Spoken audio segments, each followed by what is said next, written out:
ಮಹಾಬಳೇಶ್ವರ ಇದು ಮಹಾರಾಷ್ಟ್ರದ ಒಂದು ಪ್ರಸಿದ್ಧ ಪ್ರವಾಸಿ ತಾಣ. ಮಹಾರಾಷ್ಟ್ರದ ಪಶ್ಚಿಮ ಘಟ್ಟದ ಮಹಾದೇವ ಪರ್ವತ ಶ್ರೇಣಿಯಲ್ಲಿ ಇದ್ದು ಕೃಷ್ಣಾ ನದಿಯ ಉಗಮ ಸ್ಥಾನವಾಗಿದೆ. ಇದೊಂದು ಪ್ರೇಕ್ಷಣೀಯ ಗಿರಿಧಾಮವಾಗಿದ್ದು ಪ್ರವಾಸಿಗರ ಸ್ವರ್ಗವೆಂದೇ ಹೆಸರುವಾಸಿಯಾಗಿದೆ. ಪಶ್ಚಿಮ ಘಟ್ಟದ ಪರಿಸರದಲ್ಲಿರುವ ಈ ತಂಗುಧಾಮ ವಿಶ್ವದ ಕೆಲವೇ ನಿತ್ಯ ಹರಿದ್ವರ್ಣದ ತಾಣಗಳಲ್ಲೊಂದಾಗಿದೆ. ಚಿಕ್ಕ ಚಿಕ್ಕ ಗ್ರಾಮಗಳು, ಹೇರಳ ಮರಗಿಡಗಳ ಸಂಪತ್ತನ್ನು ಹೊಂದಿದೆ. ಇಲ್ಲಿನ ಪ್ರತಿ ಹಳ್ಳಿಯು ಸ್ವರ್ಗದಂತೆ ಭಾಸವಾಗುತ್ತದೆ. ಇದು ಸಮುದ್ರ ಮಟ್ಟದಿಂದ 4700 ಅಡಿ ಎತ್ತರದಲ್ಲಿದ್ದು ಚಳಿಯಿಂದ ಕೂಡಿರುವ ಒಂದು ನಗರವಾಗಿದೆ. ಅಷ್ಟೇ ಅಲ್ಲದೆ ಪ್ರಕೃತಿ ಪ್ರಿಯರಿಗೆ ಮತ್ತು ಅಡ್ವೆಂಚರ್ಸ್ಗಳಿಗೆ ಈ ಸ್ಥಳದಲ್ಲಿ ಹಲವಾರು ಬಗೆಯ ಅಡ್ವೆಂಚರ್ಸ್ ಮಾಡಬಹುದಾದ ಪ್ಲೇಸಸ್ಗಳಿವೆ. ಈ ನೈಸರ್ಗಿಕ ಹಾಗೂ ಐತಿಹಾಸಿಕ ಸ್ಥಳವನ್ನು ಕಣ್ತುಂಬಿಕೊಳ್ಳಲು ಇಂದು ನಾವು ಮಹಾಬಳೇಶ್ವರಕ್ಕೆ ಬಂದಿದ್ದೇವೆ.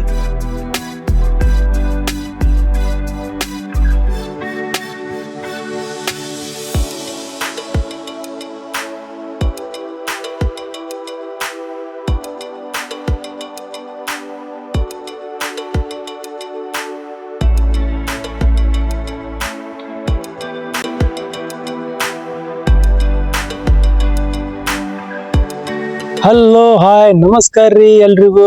ನಾನು ಸಚಿನ್. ಈಗ ನಾವು ಮಹಾಬಳೇಶ್ವರದಾಗ ಅದೀವಿ. ಚೆಕ್ ಪೋಸ್ಟ್ನಾಗ ಟೂರಿಸಂ ಟಿಕೆಟ್ ತಗೋಸ್ಕೊಂಡು ಇವಾಗ ಸಿಟಿಯಾಗ ಹೊಂಟಿವಿ. ಯಾಕಂದ್ರ ಆ ಟಿಕೆಟ್ ಮುಂದೆ ತೋರಿಸ್ಬೇಕಾಗತ್ತ. ಟೂರ್ ಎಲ್ಲಿ ಮಾಡ್ತೀವಲ್ರಿ ಇಲ್ಲಿ ಮಹಾಬಳೇಶ್ವರದಾಗ ಅಲ್ಲಿ ತೋರಿಸ್ಬೇಕಾಗತ್ತ ಆ ಟಿಕೆಟ್. ಹಂಗಾಗಿ ಟಿಕೆಟ್ ತಗೋಸ್ಕೊಂಡು ಹೊಂಟಿವಿ ನಾವು. ಮೊದಲು ಹೋಗಿ ರೂಮ್ ಬುಕ್ ಮಾಡ್ತೀವ್ರಿ. ಯಾಕಂದ್ರೆ ವೀಕೆಂಡ್ ಐತಿ, ಹಂಗಾಗಿ ರೂಮ್ಗಳು ಸಿಗೋದು ಕಷ್ಟ ಅಂತ ಹೇಳಿದ್ರು. ಕೊನೆವರೆಗೂ ವಿಡಿಯೋ ನೋಡ್ರಿ. ವಿಡಿಯೋ ಇಷ್ಟ ಆದ್ರ ಲೈಕ್ ಮಾಡ್ರಿ, ಶೇರ್ ಮಾಡ್ರಿ, ಮತ್ತ ಚಾನಲ್ ನ ಸಬ್ಸ್ಕ್ರೈಬ್ ಮಾಡ್ಕೊಡ್ರಿ. ಈಗ ನಾವು ರೂಮ್ ನೋಡಕ್ ಬಂದೇವ್ರಿ. ಇದ್ರಾಗ 4 ಜನ ಕೂಡಿ ಇರ್ಬಹುದ್ರಿ. ನೋಡ್ರಿ, ಟಾಯ್ಲೆಟ್ ಕೂಡ ಹಿಂಗೆ ಐತಿ. ವೆಸ್ಟರ್ನ್ ಸಿಸ್ಟಮ್ ಐತಿ ಟಾಯ್ಲೆಟ್. 4 ಜನರಿಗೆ 1500 ಅಂತ ಹೇಳಕತ್ತಾರಿ ಅವರು. ಮತ್ತ ಈಗ ನಾವು ನೋಡಕತ್ತಿರೋ ರೂಮ್ ನಲ್ಲೇ ಇದೆ ಸ್ವಲ್ಪ ಕಡಿಮೆ ಇದ್ದಿದ್ದ ರೇಟ್ ರೀ. ನಮಗ ಬೇರೆ ಕಡೆ ಕಂಪೇರ್ ಮಾಡಿದ್ರ ಅವ್ರಕ್ಕಿಂತ ಇಲ್ಲಿ ಸ್ವಲ್ಪ ಕಡಿಮೆನೇ ಐತ್ರಿ. ಬೇರೆ ಕಡೆ ಅಂದ್ರ 2300 2500 ಅಂತ ಹೇಳಕತ್ತಾರ. ನೋಡೋಣ್ರಿ ಇದ್ರಾಗೆ ಮತ್ತೆ ಏನಾದ್ರು ಸ್ವಲ್ಪ ಕಡಿಮೆ ಮಾಡ್ತಾರೇನಂತ. ಸ್ವಲ್ಪ ಏನಾದ್ರು ಬಾರ್ಗನಿಂಗ್ ಮಾಡೋಣ್ರಿ, ಕಡಿಮೆ ಮಾಡಿದ್ರೆ ಚಲೋ.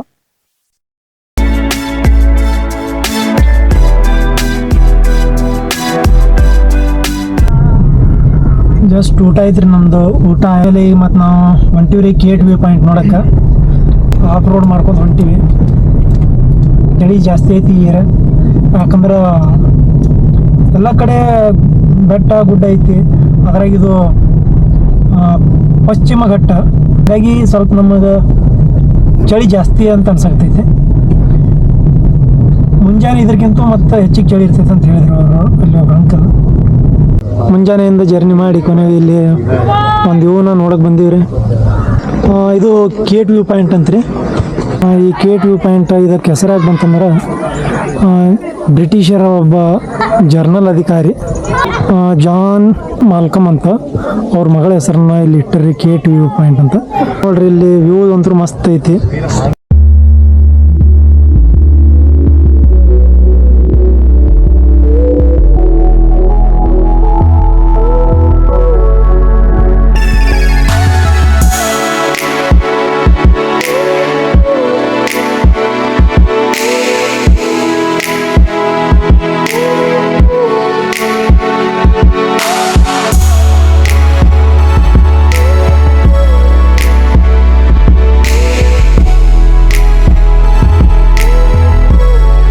ಕೇಟ್ ವ್ಯೂ ಪಾಯಿಂಟ್ ನೋಡಿದ ಮೇಲೆ ನಾವು ಮತ್ತೊಂದು ವ್ಯೂ ಪಾಯಿಂಟ್ಗೆ ಬಂದೀವಿ.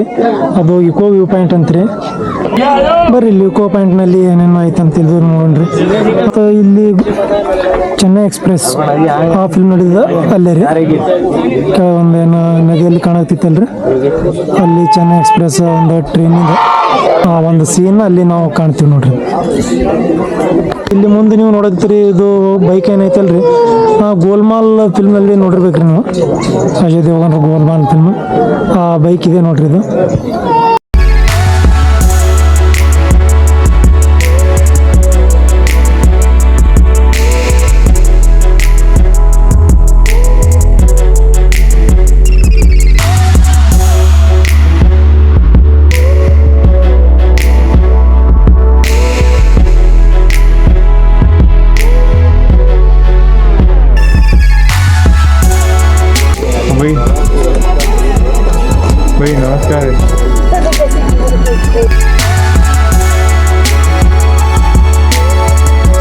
ಎಲ್ಲರೂ ಇಲ್ಲಿ ವ್ಯೂ ಪಾಯಿಂಟ್ ನೋಡೋದ್ರಲ್ಲಿ ಬ್ಯುಸಿ ಆಗಿದ್ರೆ, ಇಲ್ಲಿ ನಮ್ಮ ಸೂರಜ ಮತ್ತು ನಮ್ಮ ಚೇತನ ಇಬ್ರು ಇವರು ಫೋಟೋ ತೆಗೆದ್ರಲ್ಲೇ ಫುಲ್ ಬ್ಯುಸಿ ಆಗ್ಯಾರ್ರಿ.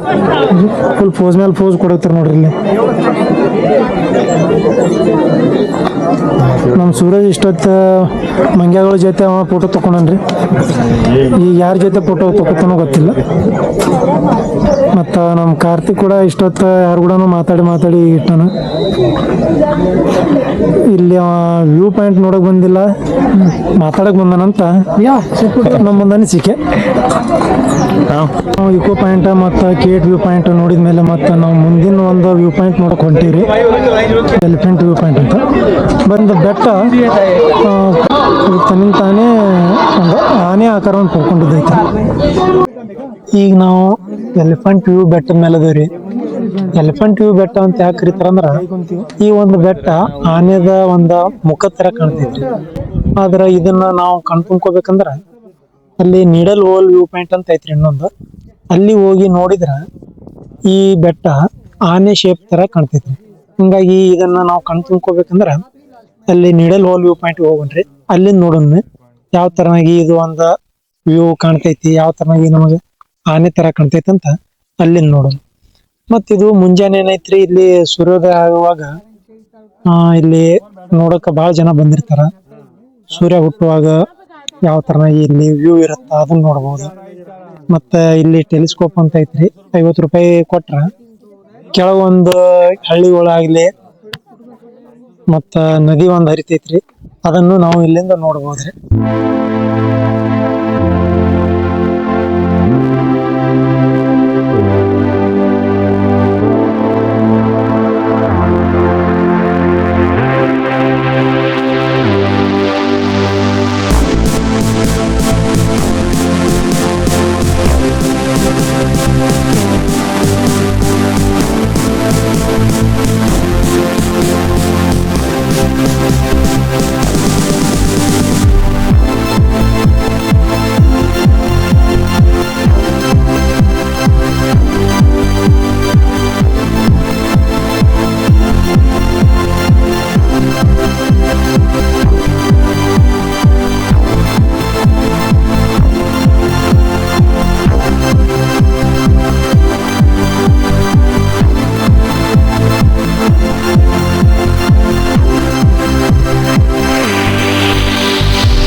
ನಮಸ್ಕಾರ ರೀ, ನಾವೀಗ ಬಂದೀವಿ ವೆನ್ನಾ ಲೇಕಿಗೆ.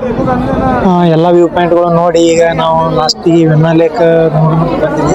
ಇದೊಂದು ಕೆರೆ ಐತ್ರಿ, ಇದು ಬೋಟ್ ರೈಡಿಂಗ್ ಮಾಡೋಕ್ಕೆ ಹೆಸರುವಾಸಿ, ಹಿಂಗಾಗಿ ಇದು ಸ್ವಲ್ಪ ಫೇಮಸ್. ಇಲ್ಲಿ ರೈಟಿಗೆ ಏನು ನೋಡುತ್ತಿರಲ್ರಿ, ಇಲ್ಲಿ ಟಿಕೆಟ್ ತೆಗಿಸ್ಬೇಕು. ಟಿಕೆಟ್ ತೆಗ್ಸಾದ್ಮೇಲೆ ಒಳಗೆ ಹೋಗೋನು. ಒಳಗೆ ಜಾಕೆಟ್ ಕೊಡ್ತಾರಂತ, ಜಾಕೆಟ್ ಹಾಕ್ಕೊಂಡು ಬೋಟ್ ರೈಡಿಂಗ್ ಮಾಡೋಣ. ನಮಗಿದು ಫಸ್ಟ್ ಟೈಮ್ ಒಂದು ಎಕ್ಸ್ಪೀರಿಯನ್ಸ್ ಬೋಟ್ ರೈಡಿಂಗ್.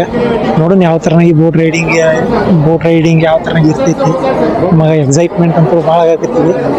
ನೋಡೋಣ ರೀ ಯಾವ ಥರ ಇರ್ತೈತಿ ಅಂತ. ನೋಡ್ರಿ ಮತ್ತು ಬೋಟ್ ರೈಡಿಂಗ್ ಒಂದು ಎಕ್ಸ್ಪೀರಿಯನ್ಸ್ ತೊಗೊಳ್ಳೋಣ ಬರ್ರಿ.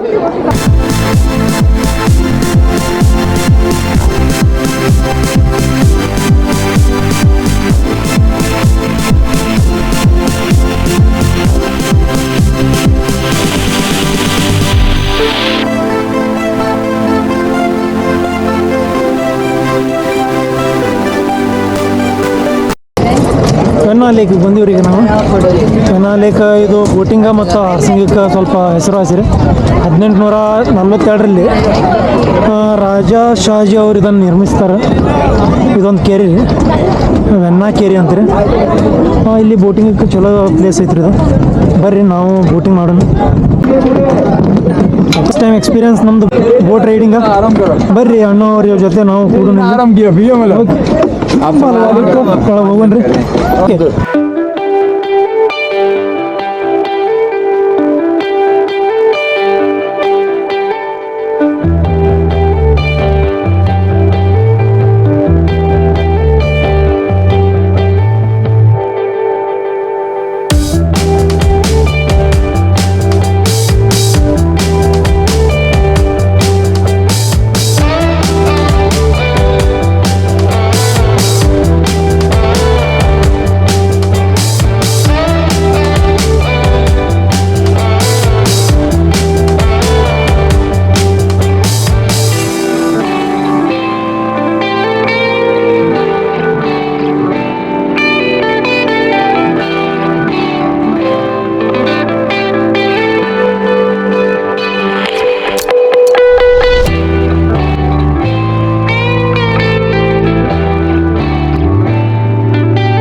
ಲೇಕ್ ನಲ್ಲಿ ಬೋಟ್ ರೈಡಿಂಗ್ ಮಾಡಿ ಈಗ ನಾವ್ ಈ ಕಡೆ ಬಂದೇವ್ರಿ ಹಾರ್ಸ್ ರೈಡಿಂಗ್ ಇಲ್ಲೇ ವೆನ್ನಾ ಲೇಕ್ ಮಗ್ಗಲಿ ಐತಿರಿ ಇದು ಇಲ್ಲಿ ಒಂದ್ ರೌಂಡಿಗೆ 300 ರೂಪಾಯಿ ಅಂತ್ರಿ.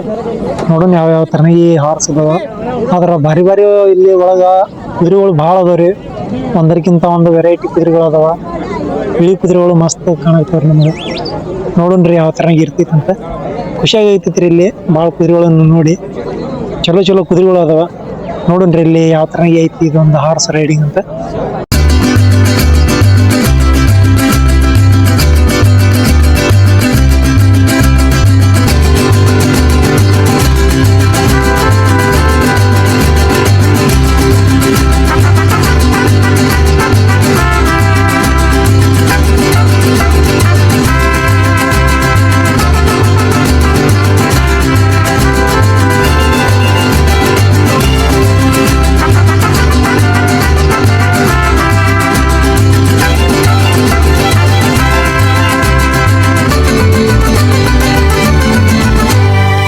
ಡೇ 1 ಟ್ರಿಪ್ ಮುಗಿಸ್ಕೊಂಡು ಈಗ ನಾವು ರೂಮಿಗೆ ಹೋಗತ್ತೇವ್ರಿ. ರೂಮಿಗೆ ಹೋಗಿ ಫ್ರೆಶ್ ಅಪ್ ಆಗಿ ಇಲ್ಲೇ ರೂಮ್ ಹಿಂದ್ಗಡೆ ಮಾರ್ಕೆಟ್ ಐತಿ. ಒಂದ್ಸಲ ಮಾರ್ಕೆಟು ಸುತ್ತಾಡ್ಕೊಂಡು ನೋಡೋಣ್ರಿ ಮಾರ್ಕೆಟ್ ಹೆಂಗೈತಿ ಅಂತ. ರೂಮ್ ಹಿಂದ್ಗಡೆನೆ ಮಾರ್ಕೆಟ್ ಐತಿ ಅಂತ ಹೇಳಿದ್ರೆ ಹಂಗಾಗಿ ಈಗ ನಾವು ಮಾರ್ಕೆಟಿಗೆ ಬಂದೇವಿ. ಆದ್ರೆ ಇಲ್ಲಿ ಐಟಮ್ಗಳು ಭಾಳ ಕಾಸ್ಟ್ಲಿ ಅದಾವ್ರಿ. ಹಂಗಾಗಿ ನಾವು ಏನು ತಗೊಳಿಲ್ಲ. ಮಸ್ತ್ ಮಸ್ತ್ ಅದಾವ್ರಿ ಇಲ್ಲಿ ಐಟಮ್ಗಳು. ಹಂಗ ಕಾಸ್ಟ್ಲಿನೂ ಐತಿ. ಅದಕ್ಕೆ ಪರ್ಚೇಸ್ ಏನು ಮಾಡಲಿಲ್ಲ. ಜಸ್ಟ್ ಎಂಜಾಯ್ ಮಾಡಿದ್ವಿ ಅಷ್ಟೇ.